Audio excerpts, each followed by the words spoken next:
Hello my dear student, welcome to Shivam study knowledge. आज हम इस वीडियो में क्लास 12 समाज शास्त्र का अध्याय 1 लेकर आए हैं, जिसका नाम है भारतीय समाज एक परिचय। ये पूरा अध्याय समाप्त हो जाएगा आज की इस वीडियो में, यानी एक ही वीडियो में पूरा अध्याय को हम ख़त्म कर देंगे। इस अध्याय के सारे इंपॉर्टेंट टॉपिक्स को कवर करने वाले हैं, इंपॉर्टेंट हेडिंग्स को देखने वाले हैं जो आपके पेपर के लिए इम्पॉर्टेंट है, और ये सारे टॉपिक्स आपके बोर्ड एग्जाम में भी पूछे जाते हैं। तो चैप्टर 1 का इम्पॉर्टेंट वीडियो आप लोग शुरू से लेकर लास्ट तक जरूर देखिएगा, क्योंकि इम्पॉर्टेंट है। ठीक है, यहाँ पर देखिए, सबसे पहले पूरा अध्याय को हम खत्म करेंगे एक ही वीडियो में स्टूडेंट। यहाँ पर देखिए, सबसे पहले हमें समाज शास्त्र के बारे में जानना है, क्योंकि सबसे पहला ही जो चैप्टर है परिचय, इसका परिचय क्या है समाज शास्त्र का। देखिए, समाज सामाजिक संबंधों का वह जाल है, इस जाल को हम समाज शास्त्र कहते हैं। यानी सामाजिक संबंधों का, देखिए कोई भी टीचर या कोई भी कहीं पर भी पूछ ले कि समाज शास्त्र किसे कहते हैं, तो आप इतना बता दीजिए, वो संतुष्ट हो जाएगा व्यक्ति। क्या बताएंगे कि समाज सामाजिक संबंधों का वह जाल है, इस जाल को हम समाज शास्त्र कहते हैं। ठीक है, आप इतना बता देंगे, वो एग्जामिनर या कोई भी हो, यदि आप मान लीजिए कि क्वेश्चन भी पूछा गया है अति लघु उत्तरीय में कि समाज शास्त्र को परिभाषित कीजिए, आप इतना ही बता देंगे तो वो समझ जाएगा। यही है सबसे पहले चैप्टर का पहला पॉइंट कि समाज किसे कहते हैं। ठीक है, समझ में आ गया। अब देखिए, इसमें हेडिंग आ चुका है, समाज शास्त्र का सामान्य परिचय। ये हेडिंग है, हेडिंग नहीं स्टूडेंट, टॉपिक, सॉरी, ये आपका टॉपिक आ जाता है। ठीक है, क्या आता है, टॉपिक आ जाता है। यदि आपने हमारा टॉपिक वाला वीडियो नहीं देखा है, 77 टॉपिक हमने बताए हैं इसमें समाज शास्त्र में, जो कि हर एक चैप्टर के इंपॉर्टेंट टॉपिक है, तो वीडियो जरूर आप लोग देख लीजिएगा। फिलहाल हम चैप्टर 1 के सारे इंपॉर्टेंट टॉपिक्स को देखते हैं। समाज शास्त्र का सामान्य परिचय। अब इसमें देखिए, कुछ पॉइंट के थ्रू इसका परिचय दिया हुआ है समाज शास्त्र का। देखिए, जैसे कि सबसे फर्स्ट में पॉइंट क्या दिया हुआ है कि यह एक ऐसा विषय है जिसके बारे में लोगों को प्रारंभ से ही कुछ ना कुछ जानकारी होती है।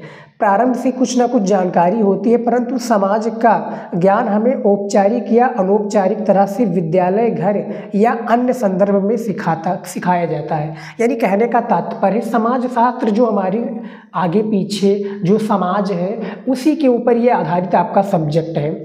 सबसे पहला चैप्टर भी इसी से रिलेटेड है। जैसे कि जिस समाज में हम रहते हैं उनकी रीति रिवाज को हम फॉलो करते हैं, उसी समाज के द्वारा हम विद्यालय जाते हैं।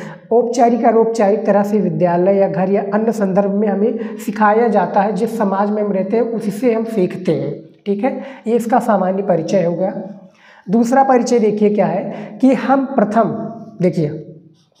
प्रथम कक्षा के किसी बच्चे से ये उपेक्षा या अपेक्षा नहीं करते हैं कि वो इतिहास, भूगोल, मनोविज्ञान या अर्थशास्त्र जैसे विषयों के बारे में पहले से ही कुछ जानता हो, लेकिन फिर भी ये अपेक्षित है जो समाज शास्त्र है। देखिए, इसमें कितना प्यार से समझाया गया, कितना डिटेल में समझाया गया है कि हम प्रथम कक्षा के किसी बच्चे से ये अपेक्षा नहीं करते हैं कि वो क्या है, इतिहास, भूगोल, मनोविज्ञान या अर्थशास्त्र जैसे विषय यानी सब्जेक्ट के बारे में पहले से ही कुछ जानता हो। ठीक है, पहले से वो अपेक्षा नहीं कर सकते, लेकिन फिर भी हम ये अपेक्षित करते हैं। किससे अपेक्षित करते हैं प्यारे विद्यार्थी? किससे? समाज शास्त्र से, क्योंकि हम समाज में रहते हैं, समाज के बारे में कुछ ना कुछ हमें नॉलेज होता है कि समाज में ये रीति रिवाज चलते हैं। ठीक है, तो उसी के हिसाब से होता है। अब आप लोगों ने जो ग्रामीण इलाके से हैं, जो हमारे विद्यार्थी हैं, उनको पता होगा कि समाज में जो हमारे आसपास जो लोग रहते हैं वो कैसे व्यवहार प्रस्तुत करते हैं। सेम इसी प्रकार से ये सामान्य परिचय में दिया हुआ है। आप इसको अपने शब्दों में भी लिख सकते हैं यदि आप समझ लेते हैं समाज शास्त्र का सामान्य परिचय के बारे में। ठीक है, इसका मैं PDF भी आप लोगों को दे दूंगा। व्हाट्सअप चैनल ज्वाइन कर लीजिए, मैंने इंस्टाग्राम पर बायो में अपना नंबर दिया हुआ है, वहाँ पर जाइए ज्वाइन कर लीजिए, क्योंकि टेलीग्राम बैन होने वाला है, तो वहाँ पर मैं आपको सजेस्ट नहीं करूँगा। इंस्टाग्राम की ID है शिवम स्टडी नॉलेज, जाकर ज्वाइन कर लीजिए। ठीक है, ये समाज शास्त्र का सामान्य परिचय हो गया। अब चलिए देख लेते हैं अगला, जो कि समाज शास्त्र निष्पक्ष वैज्ञानिक। ये देखिए क्या गया है, देखिए, समाज शास्त्र का निष्पक्ष वैज्ञानिक सत्य के रूप में, ये क्या है, हेडिंग है हमारा। देखिए, उसी समाज शास्त्र का सामान्य परिचय का ये एक प्रकार से क्या हो जाता है प्यारे विद्यार्थी, हेडिंग हो जाता है। ठीक है, इसी के हिसाब से आपको क्वेश्चन आंसर लिखना रहेगा बोर्ड एग्जाम में। फिलहाल जो क्वेश्चन पूछा गया है क्या है, समाजशास्त्र निष्पक्ष वैज्ञानिक सत्य के रूप में। आंसर देखिए, समाजशास्त्र द्वारा यह ज्ञान प्राप्त होता है कि इसमें देखिए दूसरों का, ये द है, दूसरों का हमारी प्रति क्या दृष्टिकोण है अथवा हमारा स्वयं के प्रति क्या दृष्टिकोण है। इस प्रक्रिया को यहाँ पर देखिए स्ववाचक या आत्मवाचक कहा जाता है, परंतु ये स्वनिरीक्षण आलोचनात्मक होना चाहिए। क्या होना चाहिए? स्वनिरीक्षण आलोचनात्मक होना चाहिए। ये इसमें बताया गया है कि स्वनिरीक्षण आलोचनात्मक होना चाहिए। समाजशास्त्र निष्पक्ष वैज्ञानिक सत्य के रूप में, किसके रूप में? निष्पक्ष वैज्ञानिक, यानी वैज्ञानिक पद्धति के रूप में। ठीक है स्टूडेंट, समझ में आ गया किस तरह से इसमें इसका है। देखिए छोटा छोटा मैं लेकर आया हूँ, छोटा छोटा आपको हेडिंग बताऊंगा, ज़्यादा बड़े में नहीं बताऊंगा, और जिससे क्वेश्चंस आते हैं उसी से रिलेटेड मैं आपको हेडिंग्स या टॉपिक्स बताऊंगा, ताकि आपका सारा डाउट क्लियर रहे। और जब बोर्ड एग्जाम में मैं क्वेश्चंस आपको बताऊं तो इसी से आए आपका क्वेश्चन, बाहर ही ना आए। ठीक है, मान लीजिए कि क्वेश्चन पूछ लिया गया कि समाजशास्त्र निष्पक्ष वैज्ञानिक सत्य के रूप में स्पष्ट कीजिए, तो यही आप इतना लिख देंगे, आपको जो भी नंबर दिया जाएगा 3 नंबर दे दिया जाएगा। ठीक है, अब देख लेते हैं सामाजिक संरचना। ये देखिए, ये भी हेडिंग है, सामाजिक संरचना क्या होता है इसके बारे में जान लीजिए। कुछ पॉइंट के थ्रू दिया हुआ है। देखिए पॉइंट के हिसाब से जब दिया होता है तो हमें ज़्यादा समझ में आता है स्टूडेंट। ठीक है, आप बोर्ड एग्जाम में भी उसी हिसाब से लिखते हैं तो एग्जामिनर को भी समझ में आता है कि बच्चे को तरीका मालूम है। सामाजिक संरचना देखिए कि भारतीय समाज और संरचना एक सामाजिक नक्शा प्रदान करता है। क्या करता है? सामाजिक नक्शा प्रदान करता है। आप लोग ध्यान से सुनिएगा, ध्यान से पढ़िएगा, क्योंकि इसी में आप लोग गलती करते हैं। जब आप अच्छे से नहीं सुनते तो गलत वर्ड को आप लोग सुन लेते हैं, गलत वर्ड को पकड़ लेते हैं, फिर बोर्ड एग्जाम में लिखते हैं तो वहाँ पर नंबर आपका गलत हो जाता है। तो यहाँ पर आप ध्यान से पढ़िएगा कि भारतीय समाज और संरचना एक सामाजिक नक्शा प्रदान करता है जिसमें आप अपने निवास अर्थात स्थान का पता लगा सकते हैं। ये पहला पॉइंट हो गया। दूसरा है कि सामाजिक नक्शे से ये पता लगाना उपयोगी हो सकता है कि समाज में दूसरों के संबंध में क्या आपकी स्थिति है। अब यहाँ पर मैं उदाहरण के सहित आपको समझाऊंगा ताकि आपका डाउट क्लियर रहे। उदाहरण के रूप में मैं समझाता हूँ कि मान लीजिए, देखिए कि मान लीजिए कि आप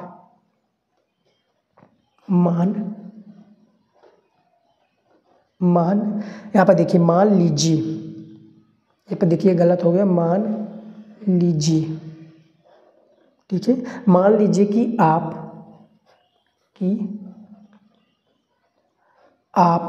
असम में रहते हैं। कहाँ पर रहते हैं? असम में रहते हैं। ठीक है, असम में रहते हैं। यदि आप भारत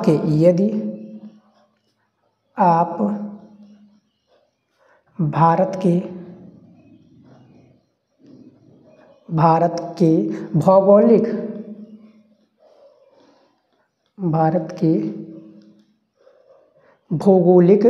मानचित्रवली, यहाँ पे देखिए मानचित्रवली, यानी मैप में देखें तो यहाँ पर मैं लिख देता हूँ मैप, सिंपल सा लिख देता हूँ जिसको आप मानचित्रवली भी समझ सकते हैं। मैप में देखें, मैप में राइटिंग अच्छी नहीं है स्टूडेंट, प्लीज़ इस पर आप इग्नोर कीजिएगा, लेकिन आप अपना राइटिंग इम्प्रूव कर लीजिए बोर्ड एग्जाम में, क्योंकि बोर्ड एग्जाम में राइटिंग की सबसे ज़्यादा महत्व रहता है। मैंने काफ़ी बार आपको बताया है। मैप में देखें तो आप अपने राज्य, मैप में देखें तो आप अपने राज्य यहाँ पे देखिए राज्य असम को पूर्वोत्तर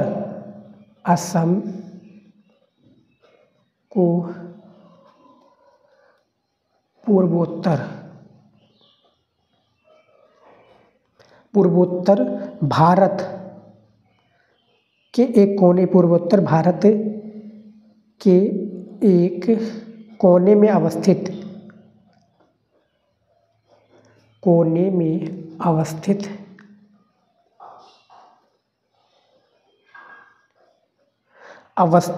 पाएंगे। ठीक है, अवस्थित क्या है? पाएंगे। इसके साथ साथ यहाँ पर और मैं लिख देता हूँ इसके, ठीक है, इसके साथ साथ पूर्वोत्तर भारत के अन्य राज्यों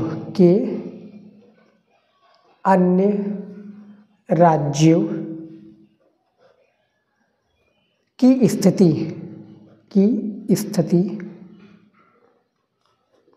यहाँ पर देखिए की स्थिति, ठीक है, की स्थिति सीमा संपर्क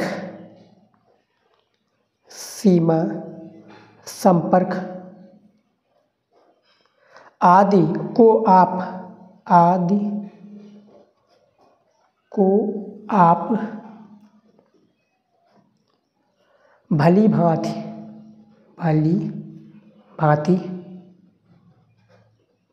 भली भांति समझ सकते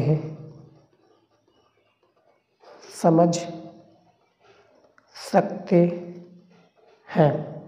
तो ये देख सकते हैं कि उदाहरण के रूप में क्या है, हमने पूरा समझा दिया है कि मान लीजिए कि आप असम में रहते हैं। यदि आप भारत के भौगोलिक मैप में देखें तो आप अपने राज्य को असम की पूर्वोत्तर भारत के एक कोने में अवस्थित पाएंगे। इसके साथ साथ पूर्वोत्तर भारत के अन्य राज्यों की स्थिति, सीमा, संपर्क आदि को आप भली भांति समझ सकते हैं। तो ये सामाजिक संरचना है जो इसका परिभाषा दिया हुआ है, देख सकते हैं। सबसे पहले आप पढ़ लीजिए, फिर इस पॉइंट को पढ़ लीजिएगा, क्योंकि इसी के हिसाब से आपको एग्जामिनर को समझाना रहेगा, ठीक है। तो आई होप इसको भी समझ में आपको आ गया होगा। अब चलिए देखते हैं अगला जो हेडिंग है, व्यक्तिगत पहचान। देखिए हमारा अगला हेडिंग आ जाता है व्यक्तिगत पहचान। अब व्यक्तिगत पहचान होता है, ये क्या होता है, देखिए यहाँ पर सबसे पहले देखिए सी राइट के अनुसार जो कि एक समाजशास्त्री है, इनके अनुसार देखिए जो कि व्यक्तिगत पहचान किसे कहते हैं। समाजशास्त्र आपकी व्यक्तिगत परेशानियां एवं सामाजिक मुद्दों के बीच की कड़ियां एवं संबंधों को प्रदर्शित करने में मदद करता है। संबंधों को क्या करता है प्यारे विद्यार्थी, प्रदर्शित करने में मदद करता है। दूसरा है व्यक्तिगत परेशानियों से मिल्स का तात्पर्य विभिन्न प्रकार की व्यक्तिगत चिंताओं तथा समस्याओं से है। क्या है, व्यक्तिगत जो चिंताएं हैं इनकी और समस्याएं से हैं जो सभी के साथ होती हैं। ये व्यक्तिगत पहचान की एक प्रकार से सी राइट के अनुसार, जो कि इनका सी राइट मिल्स नाम है इनका पूरा, इनके अनुसार एक प्रकार से ये व्यक्तिगत पहचान की परिभाषा है, ठीक है। समाजशास्त्री काफ़ी प्रसिद्ध समाजशास्त्री है, इन्हीं के अनुसार हमें एक प्रकार से क्या देना था, इनका परिभाषा, ठीक है। स्टूडेंट समझ में आ गया, देख सकते हैं आप लोग, इसी के हिसाब से आप लोग देखिएगा। अब हम देख लेते हैं एक परिचय का परिचय, ये हमारा टॉपिक आ गया है। क्या है प्यारे विद्यार्थी, टॉपिक है हमारा एक परिचय का परिचय। सिंपल सा है। अब इसके देखिए एक परिचय का परिचय किसे कहते हैं, भारतीय समाज के आधुनिकीकरण में मुख्य रूप से क्या है, समाजवाद, यहाँ पर देखिए मुख्य रूप से समाजवाद, औद्योगिकरण, प्रजातंत्र, धर्मनिरपेक्षता, व्यक्तिगत स्वतंत्रता तथा मूलभूत अधिकार के मॉडल शामिल हैं। अधिकार के क्या है, मॉडल शामिल हैं। ये भारतीय समाज के आधुनिकीकरण में मुख्य रूप से समाजवाद, औद्योगिकरण, प्रजातंत्र, धर्मनिरपेक्षता, व्यक्तिगत स्वतंत्रता तथा मूलभूत अधिकार के मॉडल शामिल हैं, ठीक है। सिंपल सा आप लोगों ने समझ लिया इसका परिभाषा, एक परिचय का परिचय। इसमें और भी है, देखिए भारत में स्थापित परंपरागत ढांचे में अनेक तत्वों के माध्यम से परिवर्तन किया गया है। परिवर्तन किया गया है, जैसा कि यहाँ पर देखिए समानता, स्वतंत्रता तथा सार्वभौमिक मताधिकार जो लोकतंत्र की स्थापना में महत्वपूर्ण भूमिका निभाते हैं। लोकतंत्र की स्थापना में क्या करते हैं प्यारी विद्यार्थी, महत्वपूर्ण भूमिका ये निभाते हैं। एग्जाम्पल के साथ में मैं आपको समझाता हूँ ताकि ज़्यादा बेटर आपको समझ में आए, ज़्यादा डीपली आप समझ पाएंगे तो आप क्वेश्चन का आंसर बड़े ही प्यार से दे पाएंगी, ठीक है। यहाँ पर देखिए ज़्यादा बड़े में मैं टॉपिक को नहीं कंप्लीट कराया हूँ, जितना मैं बता रहा हूँ उतना आप समझ लेते हैं तो आपका नंबर बोर्ड एग्जाम में फिक्स हो जाएगा। और मैं क्वेश्चंस भी इंपॉर्टेंट लेकर आ रहा हूँ, लेकिन आपसे एक रिक्वेस्ट है, आप लोग सच में तैयारी कर रहे हैं तो 77 जो टॉपिक वाला वीडियो है कहाँ पर मिलेगा, प्लेलिस्ट में भी मिल जाएगा, चैनल के प्लेलिस्ट में, जो 2025 की तैयारी के लिए इम्पॉर्टेंट है। नहीं तो आप सर्च करेंगे तब भी आपको टॉपिक मिल जाएगा। बाय शिवम स्टडी नॉलेज लगाकर कोई भी क्वेश्चन या कोई भी वीडियो सर्च कर रहे हैं तो मिल जाएगा। बस आप पीछे बाय शिवम स्टडी नॉलेज लगा दीजिए, वो क्वेश्चंस को सर्च करने के बाद में इस तरह से आप लिख देंगे, आपको वो वीडियोज मिल जाएगा। अगला हमारा टॉपिक है राष्ट्रीयता। राष्ट्रीयता क्या है इसके बारे में जान लीजिए। देखिए, राष्ट्रीयता किसी व्यक्ति और राज्य के मध्य एक कानूनी संबंध है। राष्ट्रीयता राज्य को व्यक्ति के ऊपर कुछ अधिकार प्रदान करती है। ये अधिकार एवं कर्तव्य अलग अलग राज्यों में अलग अलग है। आपकी राष्ट्रीयता उस देश में है जहाँ से आप संबंधित हैं, यानी जो भी राष्ट्रीयता होगा, मान लीजिए कि मैं अमेरिका से संबंधित हूँ तो वहाँ का राष्ट्रीयता हमें वहाँ का नियम कानून फॉलो करना पड़ेगा। हम इंडिया के हैं तो हमें इंडिया का क्या है, अधिकार एवं कर्तव्य अलग अलग राज्यों में अलग अलग है। और आपकी राष्ट्रीयता उस देश में है जहाँ से आप संबंधित हैं, तो हम भारत से हैं तो हमारी भारत की राष्ट्रीयता होगी। जैसे भारतीय, अमेरिका, रूसी सभी राष्ट्रीयताएँ हैं, ठीक है। भारतीय, अमेरिकी, रूसी और सभी ये क्या है, राष्ट्रीयताएं, जैसा कि मैंने आपको एग्जाम्पल दिया था। समझ में आ गया। ये राष्ट्रीयता का एक प्रकार से कि जिस राष्ट्र में आप रहते हैं उसी की राष्ट्रीयता को आपको फॉलो करना पड़ेगा, उसी की कानूनी संबंध या जो भी है राष्ट्र के ऊपर कर्तव्य जो भी है उसको हमें फॉलो करना पड़ेगा, ठीक है। ये राष्ट्रीयता का एक प्रकार से धर्म होता है या राष्ट्रीयता होता है ये। तो ये राष्ट्रीयता के बारे में आप लोगों ने समझ लिया, ठीक है। अब चलिए देख लेते हैं वर्ग के बारे में। ये भी हमारा टॉपिक है, वर्ग। वर्ग किसे कहते हैं सबसे पहले इसके बारे में आप जान लीजिए, फिर मैं बताऊंगा कि वर्ग कितने प्रकार के होते हैं। देखिए, भारत में मध्य वर्ग का और विकास हुआ। वर्ग अर्जित परिस्थिति पर आधारित होता है। इसका मुख्य आधार आर्थिक होता है। व्यक्ति अपनी योग्यता, शिक्षा एवं ज्ञान द्वारा वर्ग में अपनी स्थिति उच्च कर सकता है। वर्ग में अपनी स्थिति क्या करता है प्यारे स्टूडेंट, उच्च कर सकता है। 3 भागों में बांटा गया है वर्ग को। कितने भागों में? 3 भागों में। कौन कौन से वो भाग होते हैं? सबसे पहला भाग है निम्न वर्ग, दूसरा भाग है मध्यम वर्ग, तीसरा है उच्च वर्ग। तो वर्ग कितने प्रकार के हैं प्यारे विद्यार्थी? 3 प्रकार के वर्ग, निम्न वर्ग, मध्यम वर्ग, उच्च वर्ग। जैसे कहा नहीं जाता है कि सबसे डाउन, फिर मीडियम, फिर लार्ज, ठीक है। एक प्रकार से होता है क्या नाम, स्मॉल, मीडियम और लार्ज। 3 इसी प्रकार से है निम्न वर्ग, मध्यम वर्ग, उच्च वर्ग और निम्न वर्ग। समझ में आ गया। वर्ग को इसी के हिसाब से बांटा जाता है, वर्ग का परिभाषा यही है। अब हम देख लेते हैं समुदाय। समुदाय किसे कहते हैं इसके बारे में भी देख लेते हैं। समाजशास्त्र का फर्स्ट चैप्टर है, इसका PDF के लिए मैंने आपको बता दिया है कि क्या करना है। और चैनल को सब्सक्राइब नहीं किया है तो कर लीजिए, क्योंकि मैं यहाँ पर सारी चीज़ें जो आर्ट्स के हमारे विद्यार्थी हैं सभी सब्जेक्ट की तैयारी में अपने चैनल पर कराता हूँ, तो आप लोग चैनल को सब्सक्राइब कर लीजिए। सबसे पहले अब देख लेते हैं समुदाय का जो हमारा टॉपिक है, समुदाय किसे कहते हैं। देखिए, समुदाय शब्द लैटिन भाषा के कॉम, यहाँ पर देखिए कॉम तथा म्यूनस शब्दों से बना है। कॉम तथा म्यूनस शब्दों से बना है। कॉम का अर्थ है एक साथ तथा म्यूनस का अर्थ है सेवा करना। कॉम का अर्थ है, यहाँ पर देखिए कॉम का अर्थ है एक साथ तथा म्यूनस के अर्थ है सेवा करना। इस प्रकार समुदाय का अर्थ है एक साथ मिलकर सेवा करना, यानी किसी भी कार्य को एक साथ मिलकर सेवा करना। अन्य शब्दों में हम कह सकते हैं कि व्यक्तियों का एक ऐसा, ठीक है, इसमें और थोड़ा है, समुदाय में व्यक्तियों का एक ऐसा समूह जिसमें परस्पर मिलकर, जिसमें परस्पर मिलकर रहने की भावना होती है, जो परस्पर सहयोग द्वारा अपने अधिकारों का उपयोग करता है, समुदाय कहलाता है। मान लीजिए कि एक समुदाय, एक आप कंपनी बनाना चाहते हैं, कंपनी में आप लोग क्या है, एम्प्लॉयज़ को जब तक हायर नहीं करेंगे उसमें समुदाय नहीं बनाएंगे, ठीक है, उसमें जब तक समुदाय नहीं बनाएंगे 15-20 लोगों का या 1000-2000 का, तब तक आपके पास एक प्रकार से समूह नहीं बन पाएगा, ठीक है। एक साथ मिलकर काम करना, उसी के एक साथ मिलकर सेवा करना, किसी भी समुदाय का सेवा करना, किसी भी कार्य को करना, तो समुदाय के ही अंतर्गत आता है, ठीक है। ये समुदाय का अर्थ होता है। आप लोगों ने समझ लिया होगा समुदाय का परिभाषा क्या होता है। अब चलिए देख लेते हैं अगला। ये भी हमारा टॉपिक है, पाठ्य पुस्तक का पूर्व दर्शन। पाठ्य पुस्तक का पूर्व दर्शन, ये हमारा टॉपिक है, इसके बारे में जान लीजिए कि इस पुस्तक में इस यहाँ पे देखिए परिचयात्मक अध्याय के अतिरिक्त 6 अन्य अध्याय हैं। 6 अन्य अध्याय कौन कौन से हैं, जैसे कि यहाँ पर देख लीजिए। अध्याय 2 कौन कौन से आएगा, जैसे कि जो चैप्टर का नाम है, स्टूडेंट चैप्टर का नाम आप लोगों को पता ही होगा, जैसे कि इसमें हमने आपको परिचय बता दिया। अब देखिए कौन कौन से इसमें अध्याय हैं। जैसे अध्याय आपका सेक्शन ए में, जैसे बात की जाए